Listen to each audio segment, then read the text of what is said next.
Ang intense ng mga kaganapan ngayon sa abot kamay na pangarap sapagkat lalambot ang puso ng anak ni Giselle na si Justin dahil sa mga sasabihin sa kanya ng lolo Pepe niya. Dito nga ay tuluyan ang makakausap ni Don Pepe ang apo niyang si Justin, at dito nga ay pakikiusapan niya ito tungkol sa ina nitong si Giselle. Samantala matapos nga ang naging pagtatalo nila Giselle at anak nitong si Justin, ay bigla namang dadating si Eric na nag-alaga at nagpalaki dito. Kaya naman ay biglang matitigilan si Giselle nang sabihin ni Eric na wag daw nitong saktan ang anak niyang si Justin. Gulat naman si Justin dahil sa pagdating ni Eric samantalang sising-sisi naman si Giselle sa nagawa nitong pagsampal sa anak niya. Samantala ay ipagkakatiwala naman ni Doc Carlos ang asawa niyang si Lynette kay Doc Denise dahil sa siya nga daw ang makakatulong sa kanya. Kaya naman ay magpapakonsulta nga itong si Lynette kay Doc Denise at dito nga ay sasabihin niya na pakiramdam niya nga daw ay merong mga taong gustong manakit sa kanya at itatanong niya nga dito kung nasisiraan na ba daw siya ng ulo. Sa kabilang banda naman matapos nga ang naging panggagamot ni Doc Denise kay Lynette, ay bigla nga itong mapapadpad sa Japan kasama si Annalyn at makikita nga din nila doon si Doc Lyndon. Masayang-masaya naman na ikukwento ni Annalyn kay Doc Lyndon ang naging experience nila ng kanyang inang si Lynette.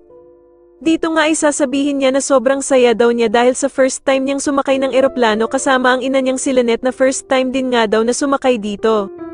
Samantala ay bigla namang tatanungin ni Doc Lyndon si Annalyn kung ano ba daw ang unang naiisip nito kapag nababanggit ang salitang Japan. Sasagutin naman siya ni Annalyn na ito daw ay walang iba kundi ang Mount Fuji. Kaya naman ay biglang yayayain ni Doc Lyndon ang mag-ina na pumunta doon at dito nga ay magpapakain pa sila ng mga bibe. Hindi naman nila inaasahan na naroroon din pala ang bruhang si Moira at makikita nga ni Annalyn ang gloves na maiiwan nito sa lamesa kung saan sila uupo. Wala naman silang kaalam-alam na pagmamay-ari pala ni Moira ang gloves na ito at dito nga ay susundan siya ni Annalyn para ibalik ito sa kanya. Sa kabilang banda naman ay tatanungin ni Eric si Justin kung ano na daw ang plano nito matapos nang malaman ni Giselle na siya ang anak nito. Pero sasagutin naman siya ni Justin na wala daw siyang ibang balak dahil sa kinalimutan na niya ang ina niya at pinatay na nga daw niya ito sa isipan niya.